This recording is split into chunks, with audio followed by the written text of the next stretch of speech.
Samantala, presyo ng simento tumaas ng 3 piso per bag kasabay ng pagtaas din ng demand. Sundan yan sa live report ni Joan Punsoy. Joan?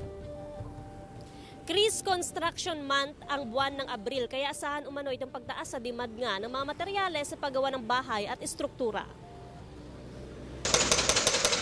Kaliwat kanan ng construction project ngayong mainit ang panahon, pero kasabay din nito ang pagtaas ng presyo ng semento. Sa tala ng Department of Trade and Industry, nasa 3 pesos per bag ang itinaas ng presyo ng semento. Due to ang ating mga nakitang reasons ng mga manufacturers sa pagtaas ng presyo, syempre yung ating mga inputs, production inputs natin, syempre sumasabay din dyan yung pagtaas ng presyo ng freight cost sa pagtaas ng gasolina. Sa ngayon, ito pa lang ang tumaas ang presyo sa mga construction supply. Pero binabantayan din ng tanggapan ng posibleng pagtaas pa ng presyo ng iba pang materyales na depende raw sa supply at demand, gaya ng bakal, pako at yero. Madalas nag-i-start ng January pero medyo lumalakas naman siya ng mga bandang April, ganyan. May diretso na siya hanggang sa pag-tag-ulan na, humihina na. Nakamonitor naman ang otoridad sa mga negosyanteng magsasamantala sa tinakdang suggested retail price. Pinayuhan din ng publiko na hanapin ang PS Mark at ICC sticker sa bibilhing materyales para masigurong hindi ito substandard.